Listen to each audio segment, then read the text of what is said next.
Honorable Senators, this morning we are continuing our study on the potential reasons for price discrepancies in respect of certain goods between Canada and the United States, given the value of the Canadian dollar and the effect of cross-border shopping on the Canadian economy. And today we're looking specifically at the topic of books, and we're pleased to welcome a rather large panel of witnesses. Mr. Chris Tabor is the manager of Queen's University Bookstore and is appearing on behalf of Campus Stores Canada. Mr. Zachary Daler is the National Director for the Canadian Alliance of Student Associations and is here to provide support for the issues raised by Campus Stores Canada. And by video conference from Vancouver, we welcome Ms. Heather Binsell, who is the president and owner of Library Bound, Inc., and is appearing on behalf of the Association of Canadian Book Wholesalers. Back in Ottawa, we welcome Mr. Mark Lefebvre, who is the president of the Canadian Booksellers Association, and Mr. Christopher Smith, who is the vice president of that association. And finally, we welcome Ms. Carol Osmond, who is the vice president of policy for the Canadian Association of Importers and Exporters. And we will begin this morning with Ms. Osmond, then go to Mr. Tabor, Ms. Binsell, and Mr. Lefebvre. And remind you, colleagues, that we have 2 hours. So, Ms. Osmond and all of our witnesses this morning, welcome, and we'll let you lead off. Thank you. Mr. Chair, Honourable Senators, I would first of all like to thank you for this opportunity to appear before the committee today with respect to your study on discrepancies between Canadian and U.S. consumer prices. As you mentioned, I am the Vice President Policy of IE Canada, the Canadian Association of Importers and Exporters. In that capacity, I represent the members of IE Canada on the Border Commercial Consultative Committee, which is the principal forum for the Canada Border Services Agency to consult with the trade community on its commercial programs. The BCCC, or BCCC, was referenced by Senator Dixon in a question to Mr. Brett Patton of CBSA regarding the OGD Single Window Initiative in one of your prior hearings. I was present at the meeting of February 2011 and in fact led the presentation to CBSA and officials from other departments and agencies with respect to industry's views on the OGD Single Window Initiative. IE Canada has been representing the trade community for 80 years. The association serves small, medium, and large enterprises from across Canada. Our membership comprises manufacturers, importers, exporters, wholesalers, distributors, and retailers from a broad range of sectors, including food and consumer products. As an association representing importers and exporters, we support initiatives to liberalize trade, both through the lowering of tariffs as well as the removal of non-tariff barriers. Removing the barriers to trade affords Canadian manufacturers access to lower-cost sources of raw materials and other inputs to produce goods for export as well as for domestic consumption. Imports of finished goods also foster competition and result in lower prices and greater choice for Canadian consumers. Imports represent 55% of the total Canadian market for consumer products. That excludes products such as food, beverages, and tobacco. In some product categories, the percentage is much higher. For example, in the case of clothing, the percentage of the market supplied by imports is 72%, footwear 87%, household appliances 83%, jewelry and silverware 72%, and dolls, toys, and games 96%. As an association, we supported the initiative of the Minister of Finance to create a tariff-free zone for manufacturing in Canada by eliminating duties on machinery and equipment and other imports by 2015. We also support and have participated in consultations relating to the Regulatory Cooperation Council and the Perimeter Vision, or Beyond the Border initiatives announced by Prime Minister Harper and President Obama a year ago. Action plans under both initiatives were released in December, and a joint meeting of Canadian and U.S. officials with stakeholders from both countries was held in Washington, D.C. at the end of January to review and discuss draft work plans under the RCC. While it will require vigilance and the active engagement by the business community, we are hopeful that these initiatives will help to reduce the regulatory burden on Canadian businesses and facilitate the movement of goods across borders. Done properly, they will contribute to the competitiveness of Canadian businesses and in turn lead to lower prices for consumers, or at least help to control costs that could contribute to higher prices. The committee has already heard from leading economists, academics, and government officials, including the Governor of the Bank of Canada, who have done an excellent job of articulating the myriad of factors that contribute to the discrepancies between Canadian and U.S. consumer prices. I would simply caution that while overall Canadian consumer prices may be higher than in the United States, that is not the case for all product categories. Moreover, as others have also pointed out, even within Canada, there are differences in prices amongst regions. It is a complex subject, and I will not repeat what you have already heard. I will, however, offer a couple of suggestions in terms of what the government might do to contribute to the lowering of consumer prices in Canada. As I've already mentioned, the government has already taken steps to eliminate the duties on manufacturing inputs. However, the government has stopped at removing the duties on consumer products. As officials from the Department of Finance have testified before this committee, the average duty rates on a range of product categories are generally low. However, there are some spikes in duty rates for certain products and some anomalies. For example, duties on household appliances are generally 8%, on barbecues 8%, outdoor patio furniture 8 to 9.5%, footwear 16 to 18%, apparel 18%. Footballs are subject to a duty of 7%, whereas basketballs are duty-free. These are all products commonly purchased by Canadian families. The duty rates are left over from an era when we were attempting to protect Canadian manufacturers. But who are we protecting today, and do they need it? I was thinking as I was in the taxi last night coming in from the airport that I was wearing a coat that was designed and manufactured in Montreal, a pair of boots designed and manufactured in Montreal, and I'm wearing a suit today that was designed and manufactured in Montreal. I bought them because I was fortunate I got them on sale. But even at regular prices, the products are competitive because they're well priced and they're well made and I would say well designed. The federal government offers families a tax credit to support participation by children in athletic activities, yet there's an 18% duty rate on skates and athletic shoes. This duty gets buried in the price charged to consumers, at the same time that they are already paying federal GST and provincial sales taxes in various forms.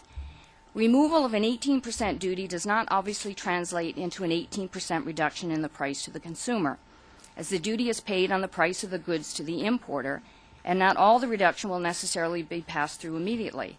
But lowering or eliminating duties is one tool available to government to contribute to a reduction in consumer prices for certain types of products. I also want to talk about the de minimis threshold for courier and postal shipments. There's been considerable discussion before the committee with respect to shopping over the Internet, as well as cross-border shopping and personal exemptions, and unfortunately I don't have much personal experience with either. But what has not been raised with the committee is that there are remission orders available for goods imported into Canada by courier or post, which exempt these shipments from the payment of duties and taxes, but only if the value of the shipment does not exceed $20. This means that if a Canadian consumer orders a product online from the United States and it is sent by courier and it costs more than $20, the consumer must pay the duties, if any are applicable, as well as the taxes. In addition, because the goods are subject to duties and taxes, the consumer must also pay a fee to the courier company or to a customs broker to clear the goods through customs. This fee often exceeds considerably the duties and taxes payable. And I checked with one courier company this morning, actually, and the starting price was $25. So you could import a product for $21, pay duties and taxes, and pay another $25 to have the goods cleared through customs. The value of a shipment imported by courier that is exempt of duties and taxes is referred to as a de minimis threshold. The current de minimis threshold in the United States is $200. The rationale for a de minimis is that at a certain point it becomes administratively inefficient for governments to collect small amounts of duties and taxes while at the same time imposing disproportionate costs on both the public and private sectors. i.e. Canada supported increasing the de minimis threshold in Canada because of the cost and administrative burden it imposes on businesses importing low-value shipments via courier. However, in the current context, raising the de minimis threshold might also be a means for government to reduce prices to consumers.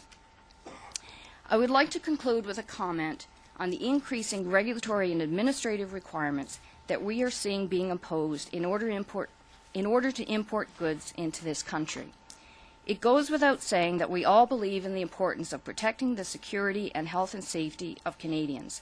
But protecting Canadians also means fostering the economic competitiveness and well-being of this country.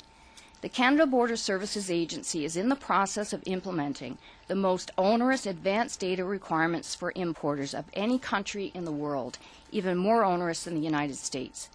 And yet here we are, one of the most open economies and one of the most trade-dependent countries in the world. It seems that every day we are faced with some new or changing requirement that is being imposed at the border by a government department or agency. These new requirements come with a cost, and these costs are being passed along to the consumer. Our concern is that we are not adequately weighing the benefit of these new requirements against the cost to the economy and ultimately to the Canadian consumer. Increasingly, one has the sense that the marginal costs are far outweighing the marginal benefit. What is required is a more holistic approach to the border that cuts across government departments and agencies so that policies and programs implemented at the border are in the overall best interest of all Canadians. Thank you. Thank you. Mr. Tabor. Thank you. My name is Chris Tabor. I'm the director of the bookstore at Queen's University. I'm here today on behalf of Campus Stores Canada, the National Trade Association of institutionally owned and operated campus stores. We have almost 100 member stores nationwide and more than 80 vendor and supplier associates. In short, if you know one of the more than 1 million university and college students in Canada, there's a very good chance you know someone served by Campus Stores Canada. I'm very happy to be here today to discuss price differences between Canada and the United States. It's easy to talk about this difference with books, as both the Canadian and American price are usually printed on the cover. For paperbacks, this frustrating difference can mean $1 or $2, but for academic textbooks, the difference is substantially greater. While I'm certain there are many general reasons for differences in the cost of goods between the two countries, I want to focus on a provision of the Copyright Act that artificially aggravates the difference. Specifically, I want to focus on a regulation in the Act, not the Act itself. With the stroke of a pen, a change in regulation can save Canadian students tens of millions of dollars each year without any cost to the public purse. The Copyright Act regulations allow publishers to establish import monopolies on books from authors from around the world, and in turn outlines what these import monopolies may charge for the cost of books. Books imported by those other than these exclusive importers are referred to as parallel imports. Section 27(1) of the Copyright Act makes the parallel importation of new books an offense, provided that those exclusive distributors adhere to the regulations promulgated under the Act. Specifically, the book importation regulations stipulate that an importer can charge a bookseller the price of a book in the country of origin, plus the difference in exchange rates between the two countries, plus an additional 10% if those books are from the U.S. or 15% if they come from the U.K. Campus Stores Canada considers this to be a private tax established by public policy. It is a tax paid from the wallets of Canadian students and their families and is collected primarily by foreign private interests. Importantly, this returns no appreciable benefit to the artists or the authors who created the works in question, nor does it create or protect jobs for Canadians. All it does is allow publishers, distributors, to receive an additional 10 or 15% of pure profit from their products before risking losing a sale to parallel importers. It's important to understand that this tax is not collected by the government. It's collected by the importers or distributors. These unnecessary costs are not insignificant. Conservatively, the trade in imported books by Canadian booksellers is worth about $250 million annually, representing roughly half the books sold at these stores. Removing this tax would save students about $25 million annually, with savings beginning virtually overnight. The tax design is an artifact of publishing, commercial, distribution, and policy paradigms which have changed radically since these regulations were promulgated in 1999, most notably through the development of internet-based commerce. Unlike booksellers, individual consumers are not bound by these regulations and are available to freely and legally purchase books from the lowest cost provider regardless of location. And they do. Through internet retailers, Canadian consumers are often able to buy books more cheaply than Canadian resellers can. It simply confounds market logic that a Canadian student is able to import individual books more economically than a multinational corporation importing commercial volumes of products. But this is a direct result of the tax's artificial inflation of domestic book prices. To get the best value on learning material, students are effectively forced by this tax to turn to internet retailers based in other countries, an extra step that is as absurd as it is inconvenient. A substantial reduction in textbook prices can be achieved by removing this book import tax. Doing so will see students spend millions of dollars less for textbooks, but without the need for any expenditure on the part of the government. Legislative changes are not even needed to remove this tax, as the relevant regulations can be altered with the stroke of a pen. To get the best price, Canadian consumers are being forced to order their books from outside the country. Canadian book retailers, small and large alike, are being asked to sell the same product for more than their competitors. If there was ever merit for this books tax, it has long since passed, and we should do away with it. I'd like to thank you for your time, and I'd be happy to answer any questions that you may have on the subject. Thank you as well. And our next witness, Ms. Binsel. Am I pronouncing that correctly? Binsel? And a special thank you to you for getting up at a, Thank you. I won't, well, maybe I should say ungodly hour, to appear before us. Very much appreciated. Go ahead. Thank you. Good morning. It's an early start for me in BC, but thank you for hearing my presentation this morning. I'm Heather Binsall, President and owner of Library Bound Incorporated. We're a Canadian public library service provider and a distributor of books. We catalog and process library material in one of our two locations, Waterloo, Ontario, and Burnaby, BC. Library Bound sells exclusively to the public library market. It's Dewey Decimal, spine labels, on-order records, selection services, custom work, and automated machine-readable records, or MARC. The Association of Canadian Book Wholesalers, ACBW, has 7 members: North 49 Books, United Library Services, S&B Books, Stricker Books, White Hots Incorporated, Fairmont Books Incorporated, and Library Bound Incorporated. 5 of the 7 ACBW members sell exclusively to the school and public library market and library market. There are 9 associate publisher members. Earlier this month, Fairmont Books Incorporated announced that after 29 years, their business is closing. With lower list pricing and the strength of our Canadian dollar to the US dollar, Fairmont Books, a remainder company, could no longer make a reasonable living. We now have 6 active members. Historically, we see 2 prices on 99% of the US books shipped into Canada. We call this dual pricing or multiple pricing. Publishers introduced this practice many years ago in response to the demands of the department stores, bookstore chains, and mass merchandisers who wanted to speed up the process of getting books onto their shelves with as little labor costs as possible. Previously, the Canadian price of hardcovers had been written on the first page of each book, while the U.S. price was clipped off the front flap of the book. This process, of course, was done by hand, a costly and time-consuming process. The U.S. list price on paperbacks was covered with a sticker on which appeared the Canadian list price, also a costly and time-consuming process. Canadian prices are set for American books sometimes years before the books are actually printed and distributed. If during that time the Canadian dollar fluctuates, the markup appearing on the cover is called into question.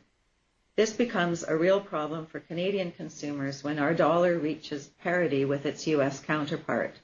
Then consumers can do the math very quickly and expect a $10 book, a $10 U.S. book to sell here for the same price.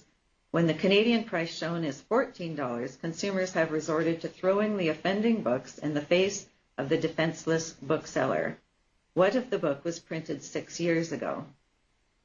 Why should the Canadian consumer automatically expect, when our dollar is at par, that a $10 U.S. list price should automatically translate to $10 Canadian? Without necessarily knowing as much, Canadians pay more for 99% of everything that comes across the border, even when the dollar is at par. We pay much more for our cars, but there aren't 2 price stickers on the front windshield. And even if there were, we don't get a choice. It's regulated. Distributors incur costs of freighting the books into their warehouses, paying brokerage fees at the border, freighting books across the country to their customers, maintaining a warehouse, incurring sales and marketing expenses to gain exposure for their books, plus having to cover administration and accounting overheads.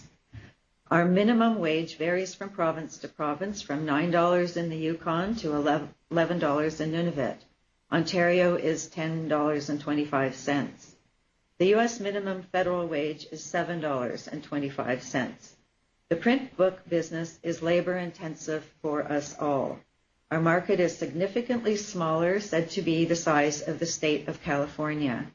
Traditionally, Canadian books have been priced lower in the U.S., counting on higher volumes to offset the smaller margins. Current government copyright import regulations allows a 10% markup over the U.S. list price, and any markup above that, and the Canadian consumer can buy around the Canadian distributor and order directly from a U.S. wholesaler. There is no agency in place to regulate this. We believe publishers, distributors are not intentionally insulting the Canadian consumer. Coping with this problem is expensive and will require a careful reevaluation of past business practices. We feel failure to do so will be even more expensive as they are faced with the customers increasingly buying around them. Once a bookseller has made the decision to order from a U.S. jobber or counterpart, such as Ingram, then it's easy to order more than they originally planned. Libraries, the same thing. They mostly try to buy Canadian, but every municipal and provincial dollar that leaves this country undermines our already fragile agency system. The agency system underwrites our Canadian publishing program.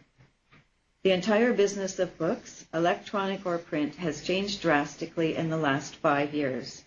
Co-op incentives, word on the street, one book, one community, every Readers and Writers Festival that the public enjoys now and takes advantage of is at risk if the Canadian agency disappears.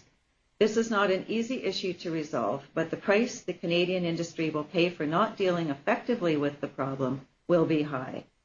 The future of Canadian culture and literacy and reading and writing are at stake. It's all about costs and competitive markets. We have to educate the consumer on what it means to buy Canadian, and we have to develop a better way to display Canadian pricing or dollar pricing on U.S. books. Thank you. Thank you. And our final presenter, Mr. Lefebvre. Thank you. My name is Mark Lefebvre, and I'm here as a representative of the Canadian Booksellers Association, CBA. Thank you, members of the Finance Committee, for giving us a chance to speak today. CBA is a national trade organization representing close to 1,000 booksellers from coast to coast. CBA active members include trade, campus, chain, used, and antiquarian booksellers. CBA booksellers are located in all provinces and territories and all communities, large and small, from Victoria to St. John's. Our members, who run, own, and manage local businesses and communities across our great nation, are tired of being apologists for a policy that none of them have any control over. As previously mentioned, books are often thrown in the face of booksellers who are just trying to make a difference, handing books to consumers in their communities every day. Consumers who are not bound by these same policies, they have the freedom and luxury to direct their purchasing dollars outside of Canada and outside of our economy, benefiting from a differential on newly released books with a typical average of 20 cents on the dollar, despite the fact that the Canadian dollar has hovered close to par for well over 3 years.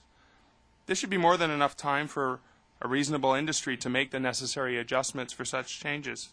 We do recognize issues related to market share and economies of scale that do have an impact on the costs of business, such as distribution costs and warehousing costs.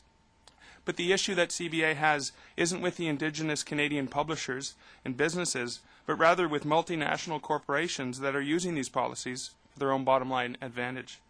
Not to the advantage of Canadian booksellers, Canadian authors, or Canadian consumers. There's no doubt that our industry is in flux. Our members are seeing market share divided and parsed in ever-increasing numbers. We're familiar with many of the Canadian publishing partners with Canada, that they are facing very similar challenges. But the time is now for us to approach this issue with intelligence and reason, and not simply continue to do something that has always been done. That path will lead to our own demise as an industry. Our local community stores trade on face-to-face contact, the building of relationships, and are founded in the trust and integrity that we have earned in our communities. A trust and integrity that is being eroded by this policy, which we respectfully request be held up to a full and thorough scrutiny. Thank you. Thank you as well, Mr. Lefebvre. We'll begin the questioning with Senator Finley. Thank you, Chair. I have a few comments and observations. Number one is I'm a little bit, over the number of hearings we have had, concerned about what I would describe as a hosability of Canadians.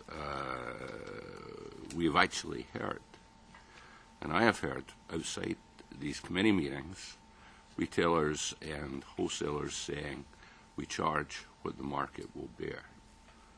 Whether that's true or not doesn't matter. It's very much part of the ongoing fabric of these discussions. I just would like you to keep that in the back of your mind. I'm a very large purchaser of books and related entertainment items. And for a second, I'd like to go to de minimis. I recently purchased wanted to purchase a multi-region DVD player. It means it can play CDs or DVDs, rather, from any part of the world. Having fairly broad and Catholic tastes, not everything is available in the North American market. I tried to find one in Canada. There wasn't one. So I had to go to the United States on the internet, acquire this, was assured by the U.S. supplier, by email, that the price quoted to me was all up, including taxes. When it arrived last week, the gentleman who delivered it, representing one of the major courier companies, separated me from another $24.23 just for crossing the border. And this is not the first time it's happened to me. It's happened to me many times. So I agree with you that the de minimis thing has to be addressed in a very serious fashion, and I'd like you to talk some more about it. But here's another issue, and this is not specific to your industry perhaps, but it is very typical in Canada. 2 weeks ago, I bought another DVD player here in Canada, right off the bookstore, right off the shelf, rather. It said quite clearly, Wi-Fi ready. Now, as I've discovered, and I warn all my colleagues, that doesn't mean to say that it's Wi-Fi capable. Because in opening the box and reading the manual, I discover I have to buy a thing called a dongle. New word. I went to find out what a dongle is. It's a little thing you plug in that makes it Wi-Fi capable. Aha! I have the part number, so I go to get it. Not available anywhere in Canada. I go to the United States. The United States have them in copious numbers, won't sell to Canada, won't distribute. So here's a product sold in Canada, bang, I can't even buy the accessory that makes it work for the reason that I wanted it, it won't distribute it to Canada. I got round that. I won't explain how, but I got round that. So tell me about de minimis, because these shipping costs are becoming huge. And then I want to go to change in business general, particularly on books. Tell me about de minimis and what your plan might be on that particular. Well, it's the idea with the de minimis threshold for courier shipments, it also applies to postal shipments. As I mentioned, you reach a point where, or below a certain amount, the administrative costs for the government associated with collecting duties and taxes is not justified based on the amount of duties and taxes that are actually collected. So this is a principle that's accepted internationally. There are guidelines that have been developed for express consignments at the World Customs Organization for the clearance of express shipments. Different procedures apply to facilitate the movement of goods depending on the value of the shipments. It's recognized that countries can impose a de minimis threshold, so that below that threshold, the normal customs procedures don't apply. So they will just come in, there's a list. There's no customs declaration, there's no payment of duties and taxes. To the government. To the government, right. Now, as I mentioned, in the United States, that threshold is $200 going into the U.S. Now, granted, the difference in the United States is they don't have taxes, goods and service tax. They don't have a value-added tax. They don't have an HST going into the U.S. So in the U.S., we're just talking about foregoing duties, not taxes that are collected at the border. In Canada, we would be foregoing both the duties and as well as provincial and federal taxes. So that's something to bear in mind.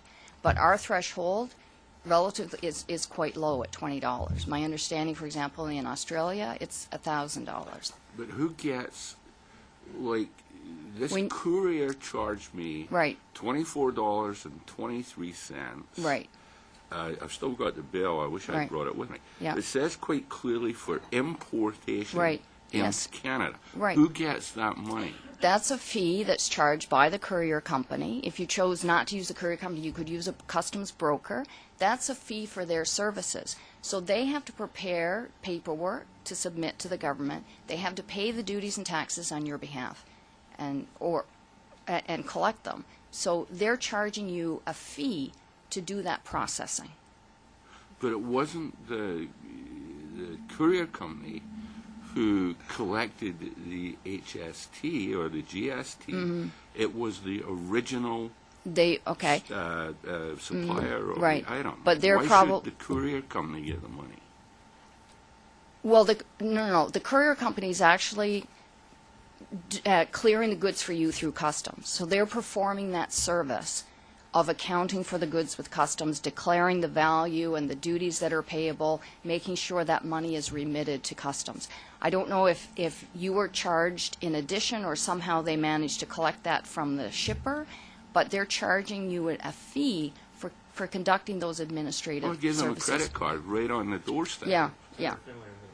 Second round, Senator Ringa. Oh, yes. Well, that is very interesting. And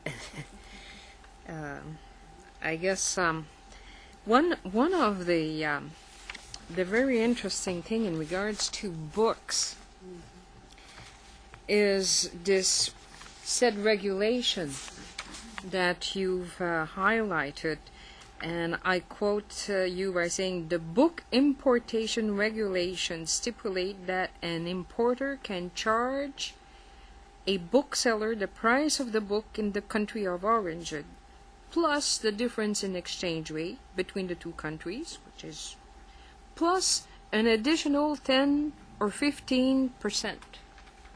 I want to know, one, is it truly a regulation? And if it's a regulation, it can be changed by authority of the minister. Mm-hmm. Okay. And two, what was the purpose of this regulation that increased the price? Sure. Specifically, it's Section 5.1, Part 3A, which adds the 10% for an American sourced book, and 5.1.3, Part B, for the 15% on a UK book, and that is correct. They are regulations that surround the Act. It came into being around 1999, I believe, and it was it's resulted in these taxes being collected for over 10 years. We've always believed that the public policy was flawed then. We believe the public policy is flawed now for two reasons. In the policy statement, the real purpose of this was never even close to precise. There was never an obligation to record the amounts that were collected, those $25 million a year. There's never an obligation to account for where the money was spent. So we have no idea what it has been used for. And to be clear again, this is not an amount that is collected by the government. This is an amount that is collected by the multinational distributor of the book. So, Madame in BC, could you comment in regards to that regulation? Because you're a wholesaler, you're an importer of books, and you would probably have this 10-15% depending on the country of origin. I'm having a little trouble hearing the sound just a bit, but I am getting your request. The regulations were discussed in written in 1999. At that point of time, our dollar was nowhere close to the American dollar, and after the exchange rate was stipulated on the goods, it was a 10% that was added on in order for the economies of scale to be able to sell the material in Canada. So that covered freight east to west in this country. It cost the additional charges in minimum wage. It was, in Canada, we have the agency system, which takes they house the books in Canada, they ship the books, they do the publicity for the books, the marketing. There are sales agents. They are able to offer co-op incentive dollars. They're able to go to our customers and sell the product. So that 10% was added on to cover all of the additional costs that would be incurred in marketing and moving that material from coast to coast in Canada. Well, I can understand, the additional transportation costs and so forth. But when you look at the suggested retail price in Canada of these books, it's a lot more than 10 or 15%, madame. And so I still see this 10-15% of, it's a private tax that the book importers, your association, collects. Well, first of all, I'm the Association of Canadian Book Wholesalers, so we don't do anything with set pricing. The publishers do. Yes, but there must be some kind of agreement between yourself and the publisher to accept that on the item that you are importing, that there would be a Canadian price different from the U.S. price. And in that Canadian price, you are telling the publisher that you need to have an additional 10 or 15% depending on the country of origin. Am I right? Isn't that your condition of importing with those publishing houses? The publishing houses are doing the importing, and my company is doing the buying in Canada from the publishers. So there's a trust factor with me. I'm not going to, when I'm dealing with the books, I'm not looking at each book and determining whether each publisher has produced each book within the sector. That is the publishers that have control of that. But as a customer, if I feel that that price is outside of the realm of the exchange rate plus that 10%, I can then buy around, which would mean going directly to the U.S. Chair, if I may, just another question. So, just to clarify, because you've entered a new player, which is the Canadian publishers, are you saying that your association does not import books, that you only distribute them, that it is the Canadian publisher that imports those books and would be collecting this 10-15%? The publishers are setting the price on the goods that are being in Canada. It is not the wholesalers that are setting pricing. Okay. We buy from publishers. We need to know, Madame, who is it, the publisher or the wholesaler that are collecting this 10-15% additional fee? It's not the wholesaler. It's not. Okay. It is not the wholesaler. As Okay. well. Yeah. Senator Marshall? Thank you very much, Mr. Chair. I wanted to also ask questions regarding that book importation regulations. Based on what several of the witnesses have said, my understanding is that if you eliminated that regulation, that would bring the Canadian prices into line with the American prices, that it would be the same. That's the impression I'm getting, but that can't possibly be the right impression, is it? Mr. Tavor? It would bring the suggested retail price, and they would be the same. An individual retailer has an opportunity to discount from that suggested retail price. Okay. And my colleague and friend here has a couple of examples. So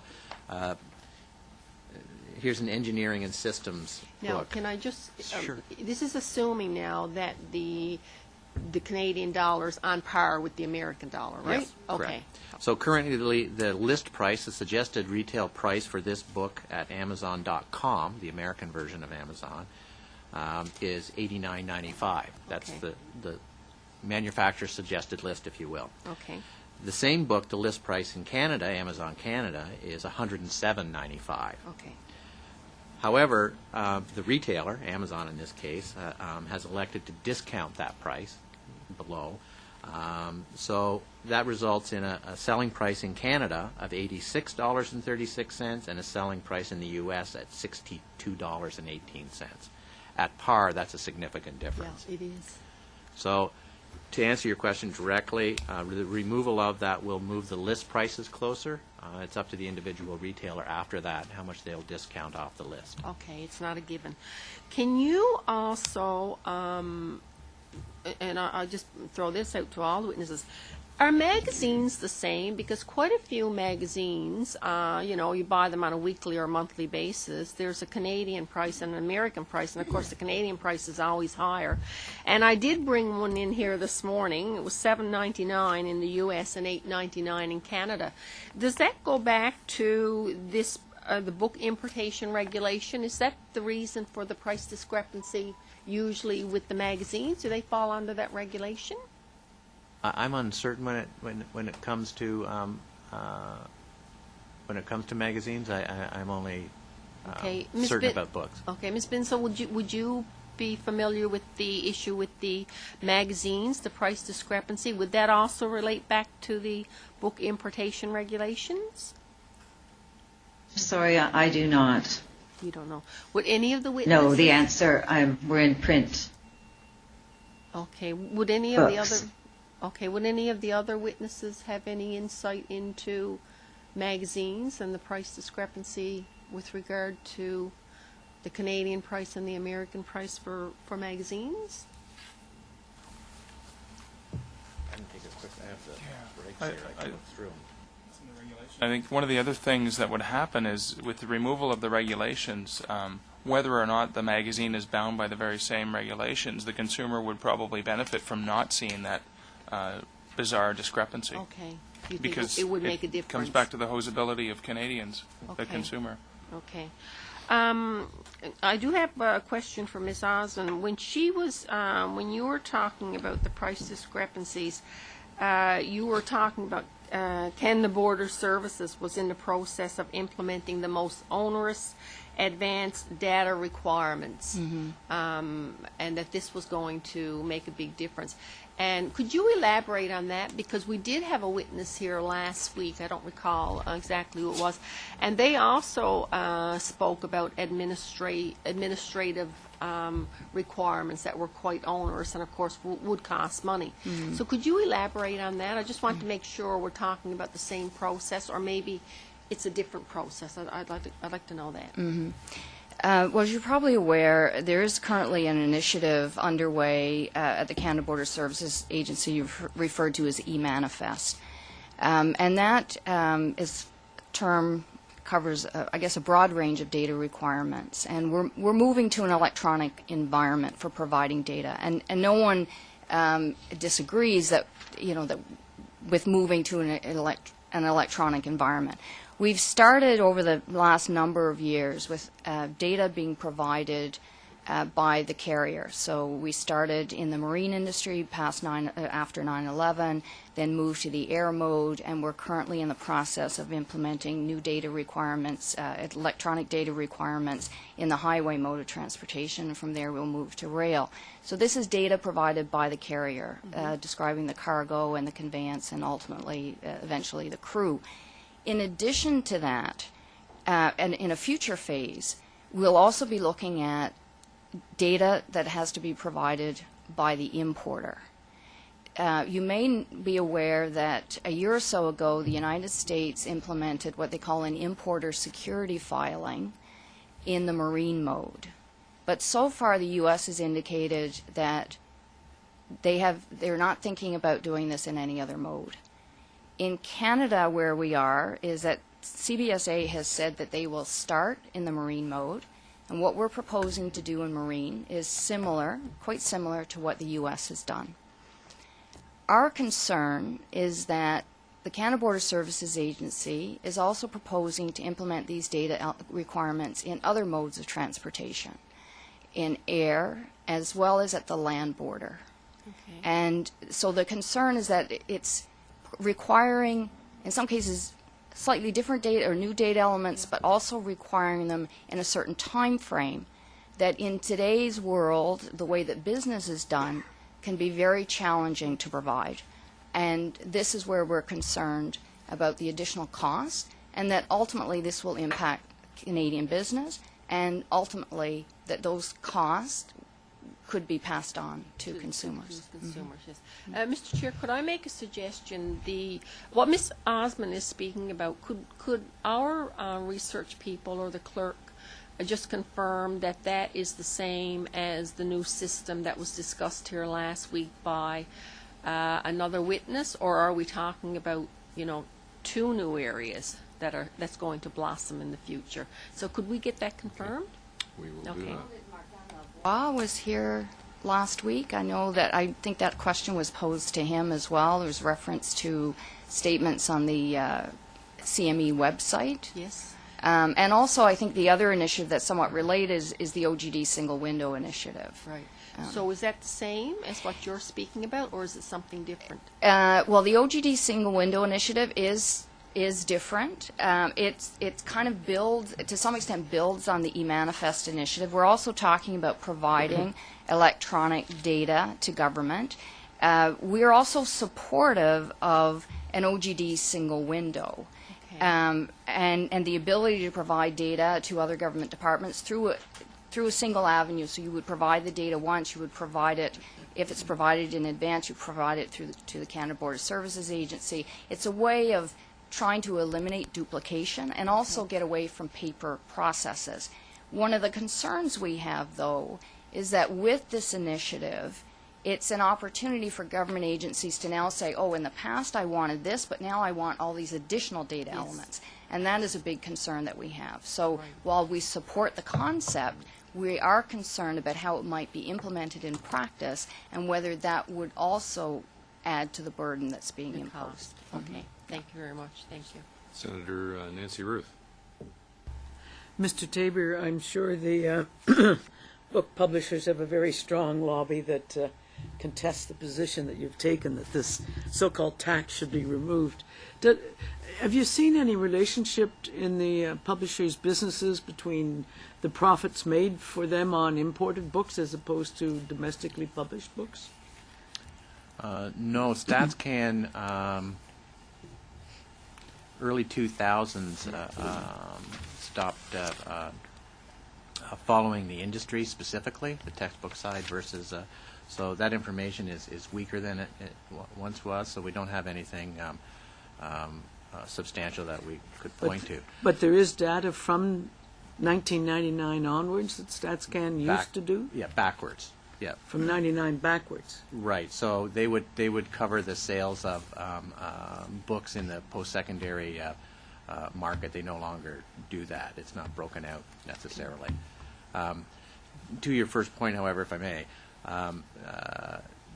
Pearson, which is a UK firm, took a leadership position last year and isolated a number of their titles and moved those to par, close to par. And the sales, I can speak from the Queen's experience, increased dramatically. I think the publishers noticed a defection, if you will, to the U.S. markets. And that move was seen to mitigate some of that defection southbound. They didn't do it with all their titles, and nor have the majority of publishers taken the same approach, but I think they're noticing an impact on their sales as a result of the differentials. If I may add as well, our organization obviously has concern with this regulation, and I think if you want to talk about the increase of costs, one of the things that we've noticed is that over 15 years or so, the consumer price index rose about 22%. The cost of textbooks rose 280%. So in terms of profits and the increase that is being put on to the consumer, in our case student shoulders, it has increased substantially. Just let me clarify. This is not something publishers must do. It is something they may do. That is correct, and their lobby, their folks have told me on a number of occasions we don't apply it to all books. To which I respond, I'm not concerned about the ones you don't apply it to. I am concerned about the ones you do apply it to, and they seem to be the ones that sell. But you're correct. They can charge up to that before we are allowed to. The term is buy around them. Difficult. But, Mr. Tabor, is it safe to conclude that this is impacting most negatively on the textbook area, on publishing, and I guess the traditional booksellers? Because it seems to me that if you're looking at reduced pricing, it seems to be more prevalent today. If you go into some of the large box stores, for example, Costco, Walmart, you'll see prices that are matching, or in some instances even, I'm talking about fiction, nonfiction novels, that prices that are lower than, in some instances, than the American prices. So it seems to be having the greatest negative impact on the folks sitting at our witness table, I guess. Is that correct? Yeah, I mean, the regulations that are in place make it easy for a multinational corporation to make purchases and import these in bulk so they can afford to do the deep discounting and make a reduced margin on it. And the consumer actually has the ability to purchase these often cheaper than the booksellers themselves. I could go around, but the regulations, the stipulation in the regulations, in order for me to go around if they've violated that 10% and they're in the 12 or 15% range, requires I have to first make an effort to place an order with them for that price, wait a reasonable amount, a fixed amount of time, before I can then go ahead and legally purchase that for that lower U.S. price. The cost of labor involved just to do that mitigates any margin I would make.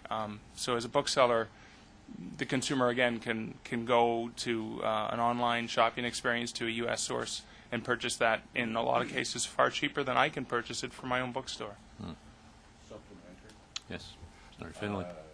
This optional or, a choice fee charged by the wholesalers, publishers, is that also applicable to ebooks?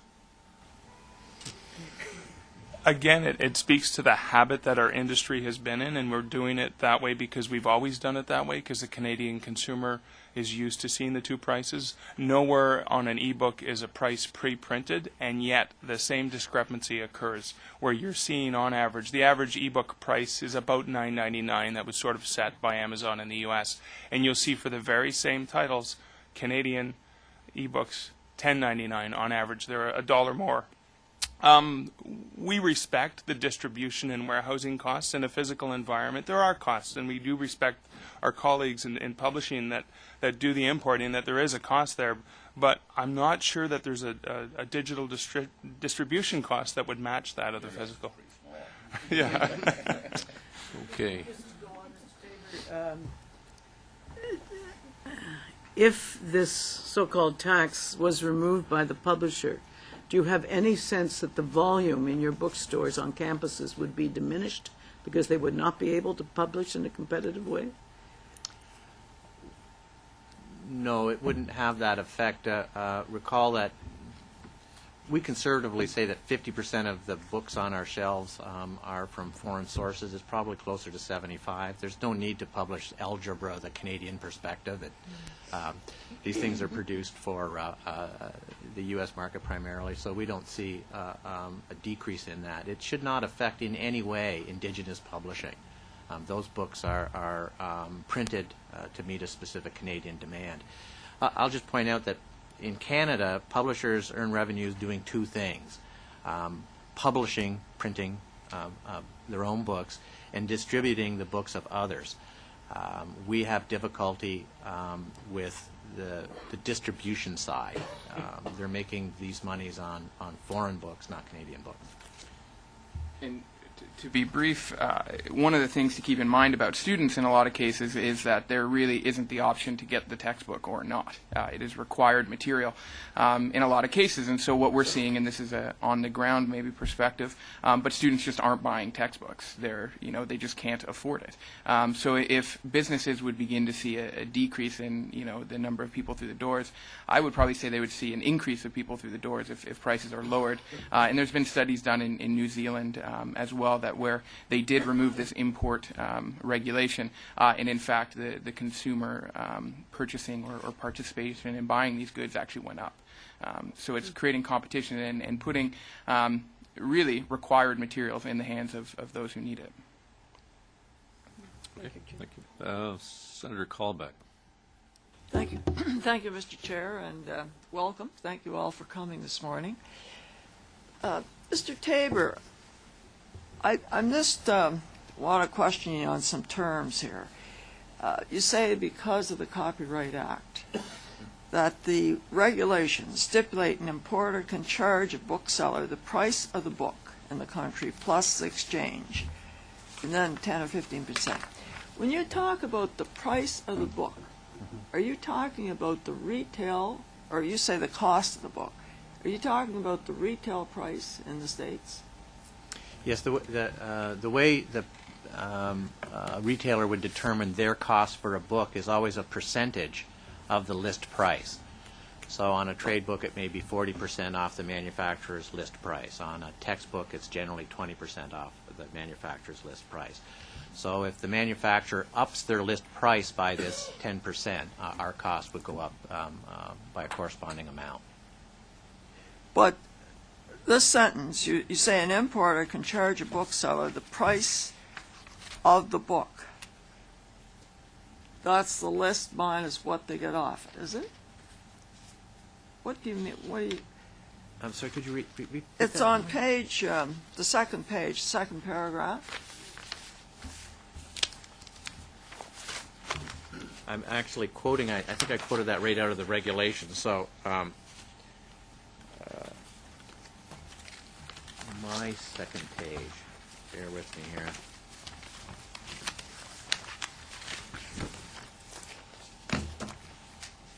Where are my notes? There they are in primary print. Like, the reason I'm asking that, because it says the price of the book, but then all you can add on is exchange rate, and that 10 or 15%. So according to this, your 10 or 15% is got to cover your marketing, your transportation, and so on. Oh, no, the 10 or 15% raises the list price. But when you say the price of the book, is that the list price? Yes, that's the list price. So the manufacturer's suggested list price? Which is really the retail price. Correct. Okay, so it's the beginning retail price, plus the exchange, plus this 10 or 15%. Correct. All right, so the book is published in the United States, and it has to have an exclusive distributor, or I guess you could use the same word, wholesaler or importer. Like I've heard those three words around here, so that's all the same. Are those exclusive distributors owned by the publishers generally? In the case of the academic market, 4 or 5 of them account for 85% of the market. And yes, so there would be Pearson Canada, Pearson UK, McGraw-Hill Ryerson Canada, McGraw US, Wiley Canada, and they tend to be the parents of their Canadian counterpart. All right. It's been said here this morning that 10 or 15% is not going to the wholesaler. So where's it going? Who's getting that 10 or 15%? The subsidiary publisher located in Canada. But they're the distributor. Correct. Yeah, they do. They fulfill both functions we'll take an example of the American publishers sends their book across the border to their Canadian branch, and the list price is increased as a result. So, as a retailer, if these regulations were not here, I could access the U.S. wholesale market, or I could buy it from a retailer in many cases, for less than I can buy it from the exclusive distributor in Canada, which for the most part in our case tends to be a Canadian publisher. It's getting confusing. Yes, thank you. At the subsidiary. Yeah. So if that's removed, how's that going to affect the publishers in Canada? Well, firstly, I don't think it'll affect publishing in Canada. No, but the publishers who own the designated. It'll reduce their profits by 10 to 15%. Yeah. So are they not going to be able profits. to compete then with the Americans? Pardon me? Are they not going to be able to compete with the Americans? Well, they in effect are the Americans. It's just a subsidiary on this side of the border. Yeah. Okay. But if I may, one of the issues that occurs, and so we'll take a look at on the trade side, a publisher such as Random House that has Random House Canada that does have the distribution and the opportunity to do that in Canada. When a consumer makes that purchase through an American source, they're getting the content not from the Canadian source. That Canadian is buying it directly from the wholesaler, so neither Random House Canada nor the bookseller are getting any of that profit. That profit is completely leaving the country. And the challenge is there aren't a lot of studies that can show evidence of that because the money's leaving. It's not contained within Canada. So it is difficult to see. But we're also seeing that segmentation of our market where nobody in Canada is benefiting from this. Yeah. All right. Thank you. Thanks, Senator Calvert. Senator Martin. Mr. Chair, I wish that we had a representative from the publishers here at this table. A lot of questions. Actually, Mr. Daler, I'm just thinking back to my university days, and here in Mr. Tabor's presentation, you mentioned that for academic textbooks that the difference is substantially larger, and I do recall myself sacrificing not purchasing books and trying to get around going to classes without them or borrowing previous editions. I'm just curious because you're here, and this is a little bit off topic, and it's probably a question for the publishers too. But you know, there's editions that come out a few years after the previous edition, and students the way they do it is if you don't have the current edition, it's quite a headache for students. Is that still the case? Yeah, absolutely. That's still the case with the regulations that we're talking about here today. And given that there is a kind of a choice as to where they're applied, that can kind of really restrict the choices that a student have. But it also potentially limits that faculty member from, do they want to have a textbook that's going to have a new edition every year because they know they're going to have to, burden those students year after year after year after year with those costs. Much to the credit of many of the on-the-ground stores, they're doing things like renting textbooks. There's a huge market for the resale of textbooks. But as you say, if it's a course that has a variety of editions, the resale of that textbook really isn't benefiting the students, other than they're spending money on something that isn't necessarily going to be at the level in which the professor wants it. So it is still a very much so a problem for students. Right, because as a student, we all thought that there was a conspiracy to just grab more money. So the question is, who continues to put out these editions? Well, the publishers do, but in consult with professors and whatnot. In any case, I'm just being a little bit silly, but it is an issue, because when we're looking at greater costs for students, when it comes to purchasing these books, having these editions come out again and again really just makes it unfair to the students themselves. I think you have answered these questions, and I don't know if this is one of the problems in Canada, a certain lack of competition in the Canadian market due to the population and the sheer size of our country. But is productivity an issue at any of the levels, so particularly in the retail sales sector? Or is it that under the current regulations and the demands of this industry, that these are just the realities and the challenges, that there isn't an issue with Canadian productivity, or lack of, rather? Do any of you see that we're not? Are there things that all of you can be doing within your own subsections within this industry to increase productivity, to make things work together more effectively, or is it just simply the challenges of this industry that causes these problems? Are there things that each of you could be doing better, and have every effort been made to do that? What are some of those limitations?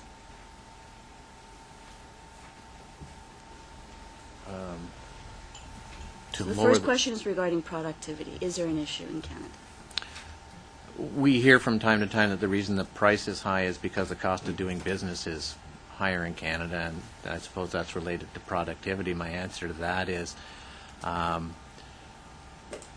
then all importers should face the same barriers, and we should all have the same price. But my grandmother can import that book, the latest Tom Clancy book, more economically than a multi-billion-dollar multinational can. I suppose that in terms of productivity, they should call my grandma for some tips. I don't think that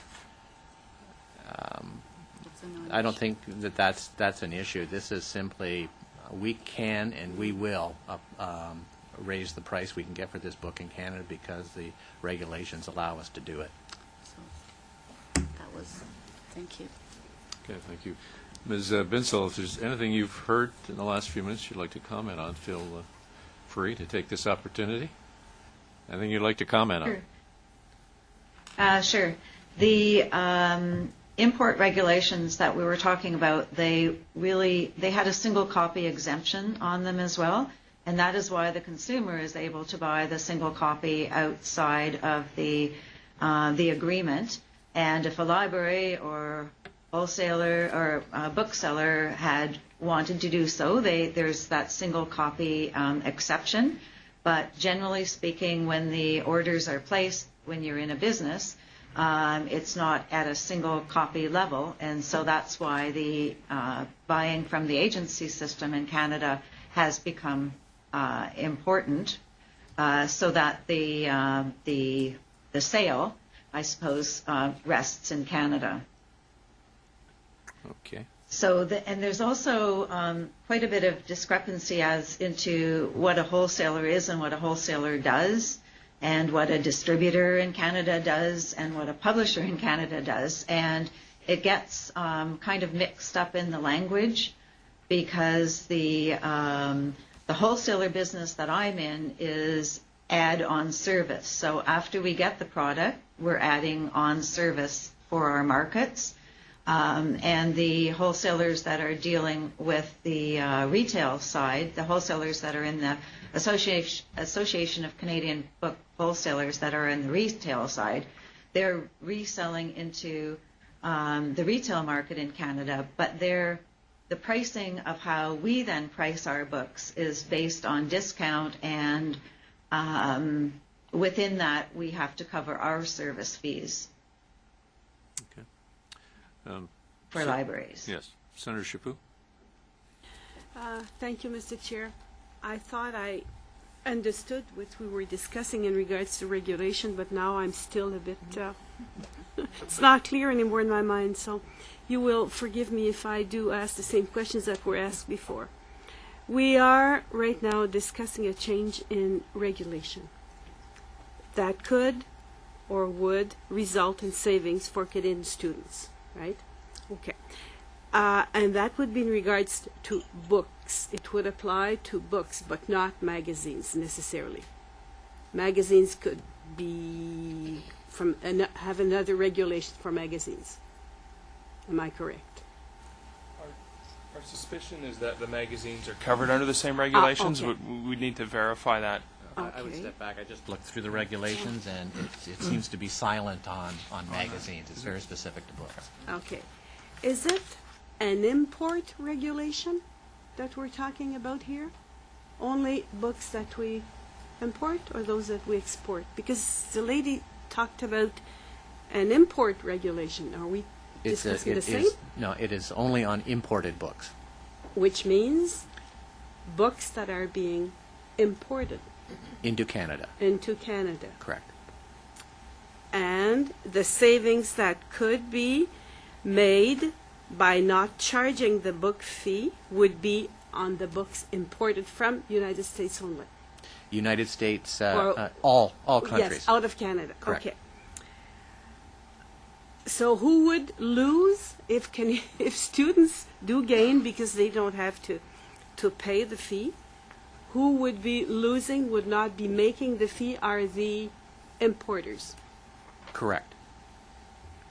Importers could include publishers and wholesalers? Correct. Anyone that is deemed to be an exclusive, it's a commercial arrangement, an exclusive distributor of that book. They could be a wholesaler, they could be a subsidiary of the publisher. Okay, and the impact of losing that fee would not be negative on them? Oh, it would be negative on It would be, yes. yes, indeed. Okay. For now, thank you, Chair.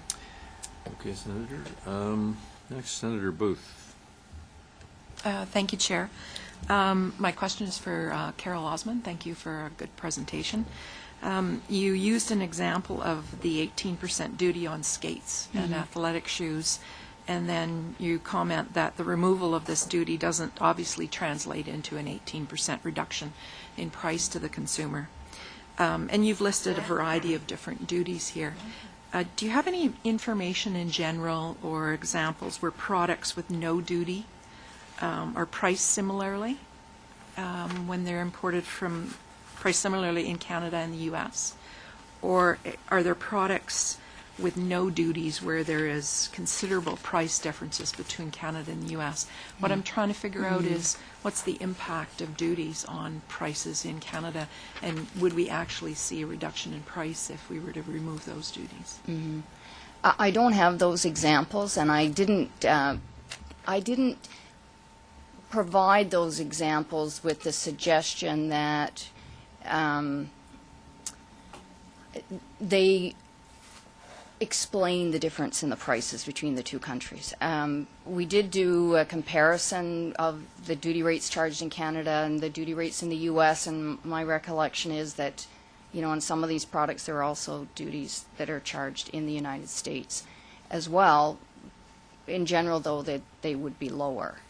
But the point is that regardless of whether you're comparing prices between the two countries, if really your ultimate goal is to reduce the price to Canadian consumers, there are a number of things that the government could potentially do. And I think in this case, we have some historically high duties on certain products that were put there to protect. It was a protectionist measure. And it's one of those things we talked about earlier, we're doing things the way we've always done them. That additional 18% gets buried into the price somewhere. So it is one possibility for certain types of products where that could translate into lower prices for consumers. We wouldn't want to raise the expectation, however, that, as I said, an 18% reduction in duty translates into an 18% reduction in the retail price. Obviously, that's not the case. Just one comment, and this sort of is similar to the issue about, with the duty rates, because we talk about the increase in the value of the Canadian dollar. And, there was some discussion, I think, by other witnesses. They talk about the pass-through. And the way that I interpret that is if I buy a product, say for $10 US, and the Canadian dollar is appreciated from, it's 80 cents up to $1. It's at par with the United States. Well, the savings to the importer, let's say now they've saved roughly, my math is not very good anymore, but let's say now their costs have gone down on the product that they're importing has gone down by 20%. That obviously doesn't translate into a 20% reduction in the price to the consumer because their cost is the cost of the product they purchase from the foreign supplier, which let's say is $10. The cost, the retail price might be $20, $30. So proportionately, the saving is lower. So we can't expect that because the dollar has appreciated in Canada, our savings are on those costs to the foreign supplier. We can't expect that that automatically translates into prices being the same in the two countries. It's because the cost of the actual product is just one small part of right, what the exactly. price is and when then, it hits the shelf. Right, exactly. And then you have all the distribution costs and the marketing costs. Pardon? That's going to happen anyway. Your logic is very flawed. No. Yeah, if I have a dongle, right, and I move it from A to B, it doesn't matter what price the dongle was. It's still the same price. No. But my point is, we're talking about exchange rates, and we're saying the Canadian dollar has appreciated. That does lead to savings for the importer because now instead of paying, if I paid $10 US, in order to buy $10 US in the past, I had to pay $1.20. So now I'm not paying $1.20 to buy that product, I'm paying $1. But when I sell it, so I've saved 20% roughly. But when I sell it, I'm selling a product at a marked up price. So I've saved 20% on my original dollar that I paid when the goods were imported, but that's not 20% of the retail price, that's 20% of my cost. So I just want to go back to if, you made the comment that some of these duties have been set for historical reasons, as in perhaps we used to have a footwear industry, and the 18% that you quote in here was protecting the footwear industry. What would be your recommendations in terms of looking at those duties and whether or not they need to be changed? I think this is something where, the Department of Finance, when the minister was looking at reducing the cost on manufacturing inputs, and including machinery and equipment, there was a consultation that took place, and I think what can be done is that we actually do a detailed analysis of what those duty rates are and look at the possibility of reducing them. And is it really justified to continue to maintain those high duties? There's a cost and a benefit. You're right. Potentially, if, how is that going to impact a Canadian manufacturer? It could be that it forces greater efficiency. And as I mentioned with my suit, my coat, my shoe, my boots, Canadians can be very, very competitive. They produce a quality product with great design. I've worn my coat into the United States and had people stop me on the plane to say, "Where did you get your coat?" So we definitely can compete. Okay, thank you. Okay. Thank you. Senator Gerstein. Thank you very much, Mr. Chair, and thank you, witnesses, for being before us today. To a greater degree than our colleague, Madame Chaput, I must say, Mr. Lefebvre, I am confused by your comments. Now, I have to admit to you, it's not the first time I've been confused, and it won't be the last. But if I may just take you to your statement. In paragraph 4, you say, our members are tired of being apologists for a policy that none of them have any control over. Now, I assume that that policy is the Copyright Act, the 10 to 15% policy that is added on by publishers.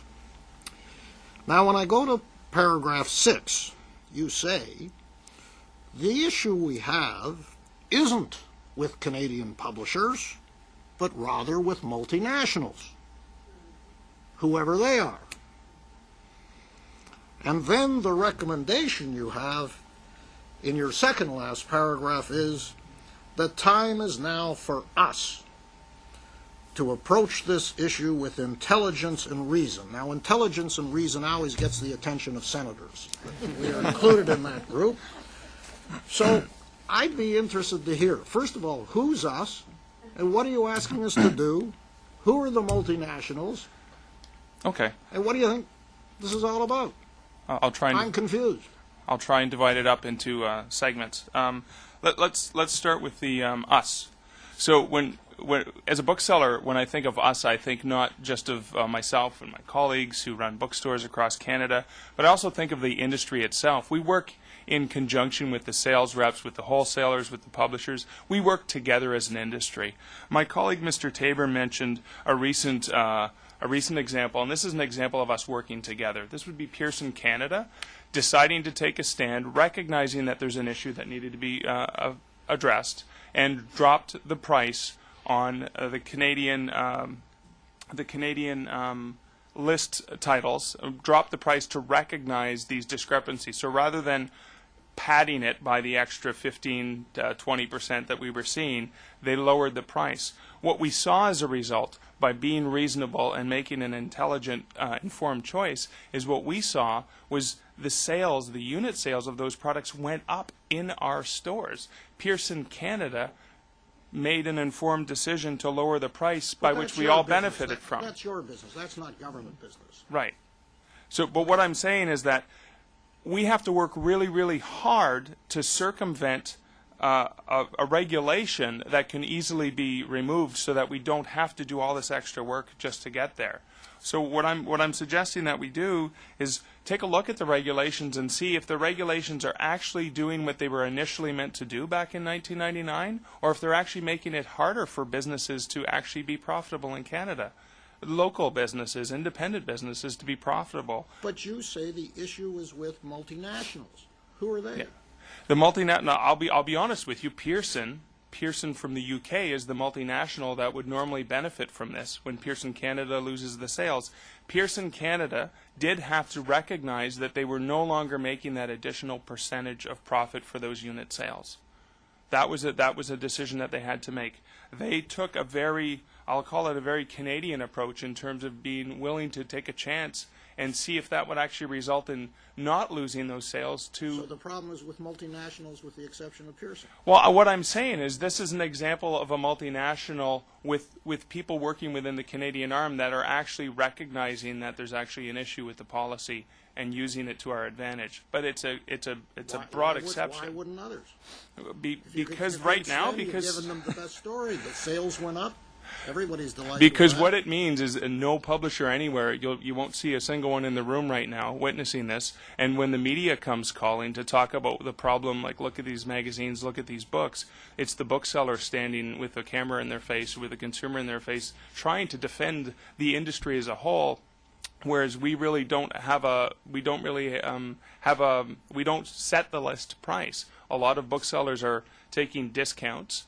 My colleague, Mr. Smith, was actually, when the dollar first went to par, was at a loss in a lot of cases, selling books in his store here in Ottawa at par. A lot of booksellers are continually trying to discount just to attract consumers to want to buy in that local Canadian store.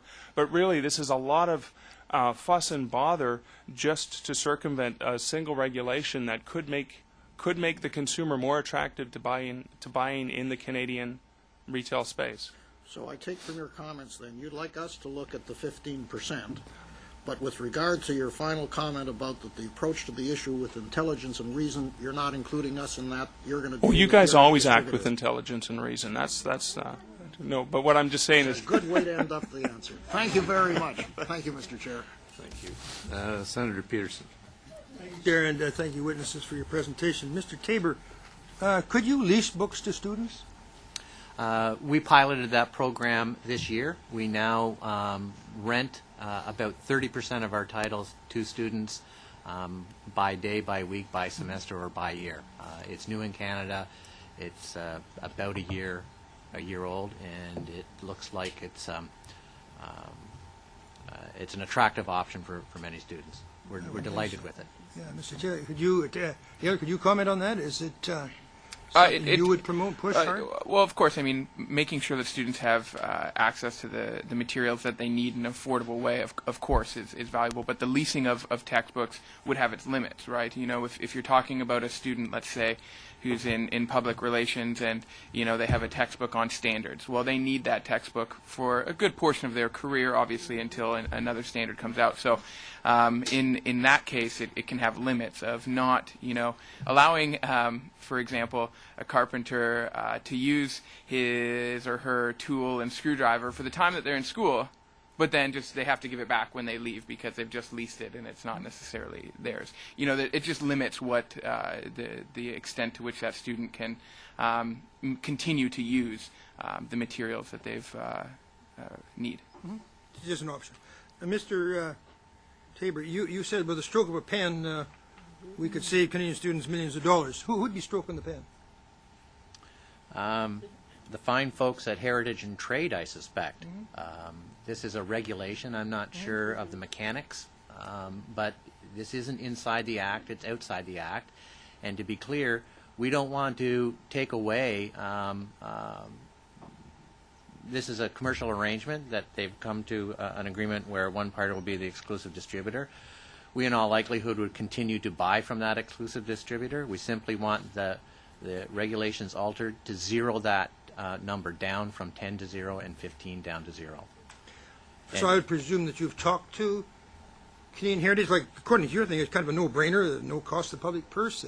Pretty straightforward. What do they tell you that? Oh, sir, I have been talking to an assortment of folks here in Ottawa since 1999 on this issue, and it's late. Most recently, it's been lost in the C11 debates. So it's fallen between the cracks. So we're hoping. As much as I like Ottawa, I'm not looking forward to come back on this issue next year. So we'll see how that works. Thank you, Chair. Okay, well, the folks with the pen, Canadian Heritage, will be appearing before the committee tomorrow evening. Good. So we can pose that question to them. A quick question, Ms. Osmond, and with respect to the thickening of the border, and you may have referenced this, but if you did, I missed it. The Beyond the Border Action Plan. Just wonder if any of the elements of that are going to address the concerns that you outlined today. Are you hopeful? Have you taken a look at it? Well, we always hope. We always hope. There is a provision in the action plan that does talk about harmonizing of advanced data requirements. There is a meeting that's being held in a couple of weeks in Niagara Falls, New York, a joint meeting of the Canada Border Service Agency and the U.S. Customs and Border Protection. We may have a little bit more information at that time. I'm hopeful. I'm not terribly optimistic that we'll get the outcome that I would seek on behalf of my members. But we'll have to wait and see. Okay. It's possible it could be addressed under that initiative. Okay. We're going into the second round now. We have three senators on the list, and we'll begin with Senator Finley. Thank you. Let me just understand. This is a copyright, part of the copyright legislation, this 10 to 15%. Correct. It's a regulation. It's not a tariff. It's not under finance or treasury board, but it's set within heritage for copyright purpose. Was that the original reason for this? Yeah, distribution came under, is an aspect of the Copyright Act. You are correct. It is a regulation. It's not a finance tariff. Is it in any way being affected by the new copyright legislation, or does the new copyright legislation remain silent on this? It remains silent on this. Okay. One final question, and it's one on logistics, and you may or may not be able to answer the question. If, for example, I go to Amazon.com to look at books, and I decide to order there, they switch me generally automatically to Amazon.ca. And lo and behold, of course, the same book turns up. Now, I refuse to believe that the Amazon, for example, or it could be anybody else, have a warehouse that big or a distribution center that large in Canada that book is on the shelf, or that DVD or that CD. So they're probably shipping it from the United States. It's a fairly seamless operation. Are they charging me the 20%, the 10 or 15% generally? Do you know? Is this just a straight pass-through where they're picking up 10 or 15 points because this regulation allows them to? Well, a couple of comments. Firstly, Amazon are formidable competitors, I can tell you that, but there's no shortage of integrity there. No, I'm not they're honest suggesting. players. Okay. So where they will realize that additional, when a customer defects to Amazon, from Amazon CA to Amazon.com, Amazon still has a customer. When a customer in Canada, ours, defects to Amazon.com, we don't have the customer. So they win regardless. They just make less. They just make less when the customer purchases it off their com site. Their distribution and fulfillment, I can't comment on. I have no idea. Really weird. Okay, thank you. Thank you. Senator Ringett. Yes, and this is a follow-up to Senator Finley's question. Then, to the Amazon scenario, the single copy exemption would apply, and therefore the 10%, if it's a book published in the U.S., would not be applicable.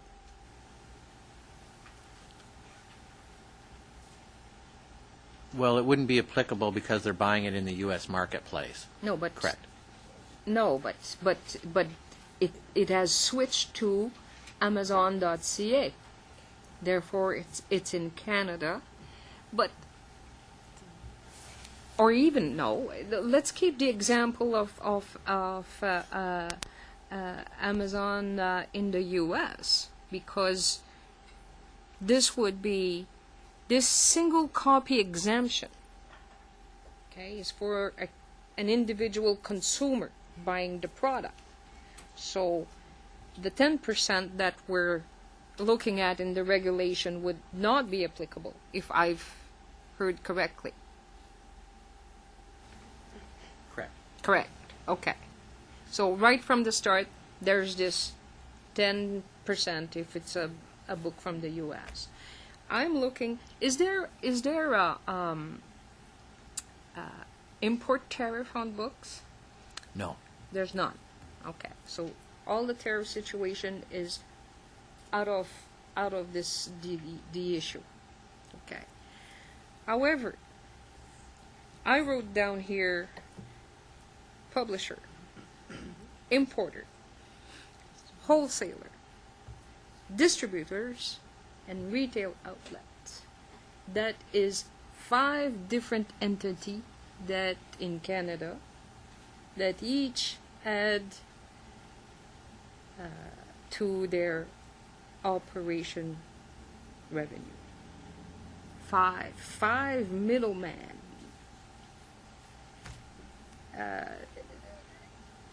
I think the industry has created its own demise, Madame, we're in the era of internet purchasing. We're in the area where removal of barriers for all these money-making entities, if they do make money. But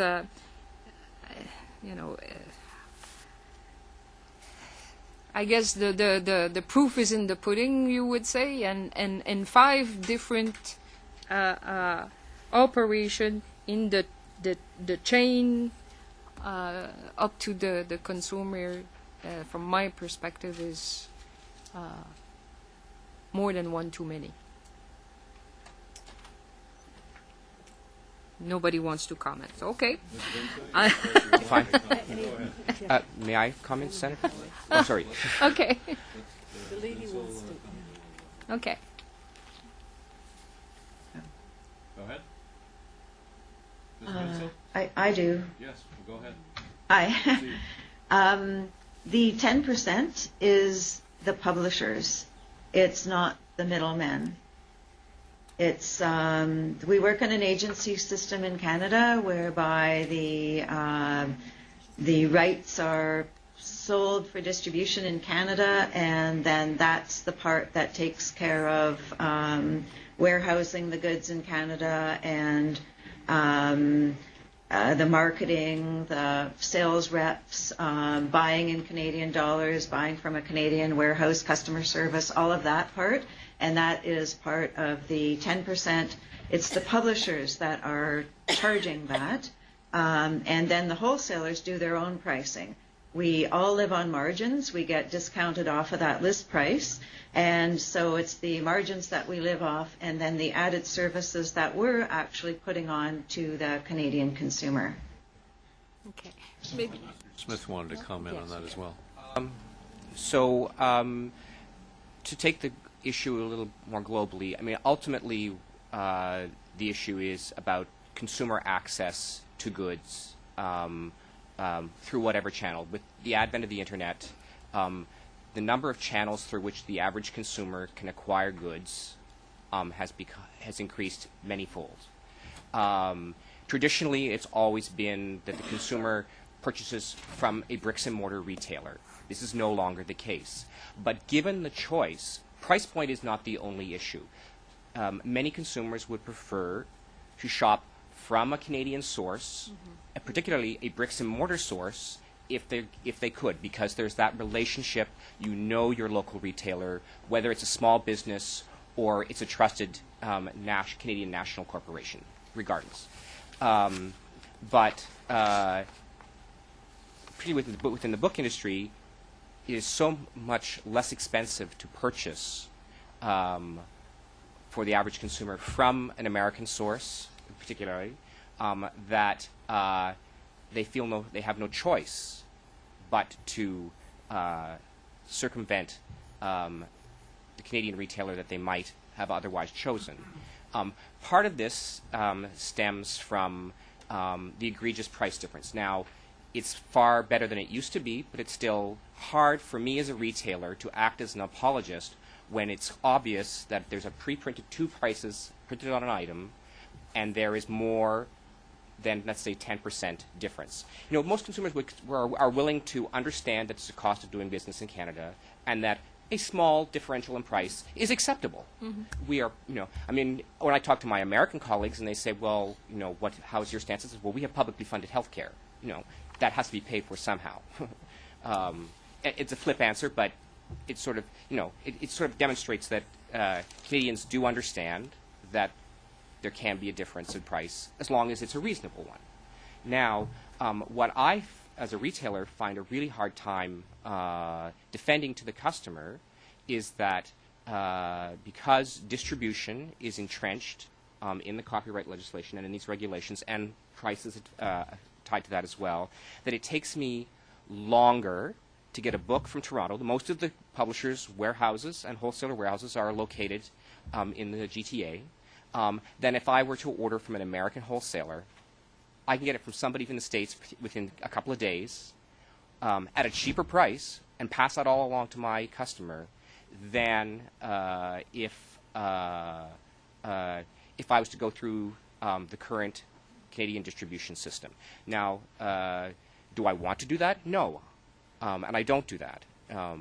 But I'm still, as the person on the front line, having to act as an apologist to the consumer on the behalf of other parts of the industry over which I, as a retailer, have no direct control.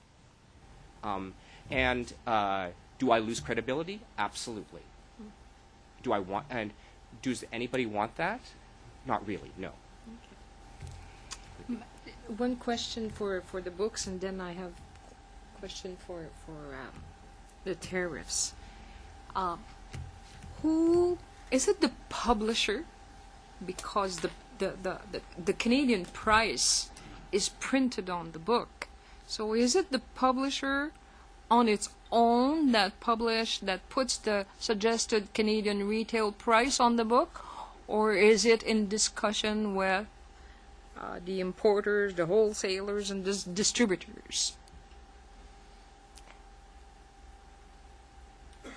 Ms. Binsell, that was directed at you, I believe. Sorry, yeah. I'm sorry. I'm looking at her, but... It is the publishers that put the price on the books, and I hope that they're in consultation with the Canadian, their agency system, in order to know what the price of the goods or what the market would bear. But it is the publishers that put the price on the books. Okay.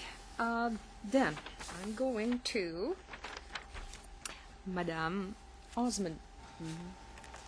You put forth a couple of suggestions, and one of the suggestions is lowering tariffs or duty rates. In your perspective, what is the income to the federal government of those tariffs or duties that you're suggesting here? Mm-hmm. I can, based on, I think currently the Canada Border Services Agency collects, I'm not sure if this was for, may have been for 2010, probably 2010, collected something in the order of $23 billion of goods and services tax. And the duties that were collected were something in the order of $3.5 billion. So I'm not, I mean, that's $3.5 billion on all goods that are subject to duty. Most of those, I'm assuming, I mean, duties on manufacturing inputs, machinery and equipment and so on are being phased out by 2015. So that pretty much leaves the balance would be, you know, once those are phased out, I don't know what the impact will be in terms of reducing the revenue from customs duties, but presumably most of the balance of once you've taken out the duties on machinery and equipment and inputs, then you're pretty much left with consumer goods. I don't know the breakdown between the two currently. So, well, yeah, I guess we would need to talk with Revenue Canada to know exactly. But I seem to remember someone telling us that it was in the vicinity of $2 billion. Anyway, thank you. Okay. Senator Colbeck. Thank you. Just a brief question to Ms. Osmond. On your brief on page 3, you said that while overall Canadian consumer prices may be higher in the United States, that's not the case in all product categories. So you're saying there are some product categories in Canada where the consumer price is actually lower than in the United States. What are those categories? I'm basing this purely on my own personal experience, and I'm not much of a shopper. So that's my qualification. But I can tell you from years traveling back and forth to the United States, and I'm thinking particularly starting in the early 2000s. My experience as an ordinary consumer going into a supermarket in the United States, and in this case it would have been Tucson, Arizona, if I compared the price to a product in the U.S. versus a price in Canada, at that time the Canadian dollar was quite low. Dollar for dollar it was the same. So if I paid $5 for a given product in Canada, that product was $5 in the United States. So for me as a Canadian, that was a much higher price. But this is, we're talking food products. My experience from, for example, being in cities like Washington, D.C., produce, for example, my experience personally as a consumer was that goods prices were higher. Recently I was in Washington. I stopped into a liquor store to pick up a bottle of wine one evening, and I was actually quite surprised to find that the prices of wine were actually higher. Now, I didn't, I have my standard bottle that I check. It's a Pinot Grigio from Italy, and it was $2 or $3 a bottle more in the liquor store in Tacoma Park, Maryland, than I can buy it at my corner LCBO. So I think often we are basing our impressions on personal experience with individual purchases. So I just caution, because I think we have to be careful that, that we recognize that some prices could actually be lower in Canada. And certainly we have the experience living in our own country, and I'm sure it's the same thing in the United States, that you could buy a product in one part of the U.S. at a higher price than another part, and similarly in this country as well. So are you aware of any study that has been done on this that points out areas where the consumer prices in Canada are lower? No, I'm not. No. Okay. Pardon? It was one in 2007. Yeah. No other comments? Okay, that wraps it up. I can tell you from living in a border community. Oh, Ms. Booth, you had another question? I just have one question for Go ahead. Ms. Binzel. You've used the term we have an agency system in Canada.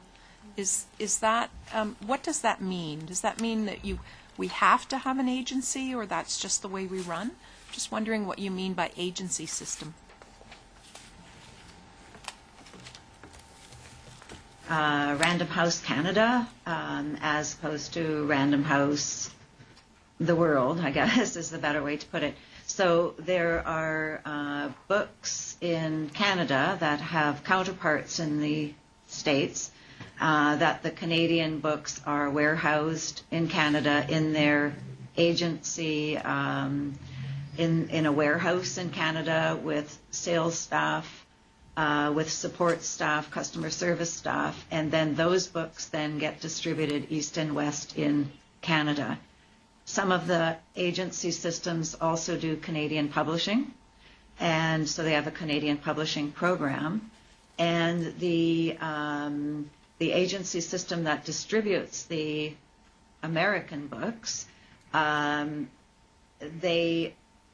of the revenue that they do make for the distribution of the goods goes into the funding of the Canadian publishing system, Canadian publishing books. So the agency system is fragile and could likely disappear if the face value of goods were such that if that $10 was in American funds meant the same as $10 in Canadian funds, then there would no longer be the financial support to have an agency system in this country that also finances our Canadian publishing program. Okay. Senator Peterson. Why do publishers print both prices on the back of their books? Is that by choice? It's a good question. It's one we have as well. That's good. So we don't have a publisher here to answer. Are we getting one of those tomorrow too? Well, we're hoping to have someone at least can deal with the magazine issue tomorrow as well. So that's one that I think is of interest to a great many Canadians. Well, that concludes the hearing today. I want to thank the witnesses again for appearing, and assisting us in our deliberations, and especially to Ms. Binsill for her early rising out in British Columbia. We very much appreciate your contribution today. Thank you all. Meeting.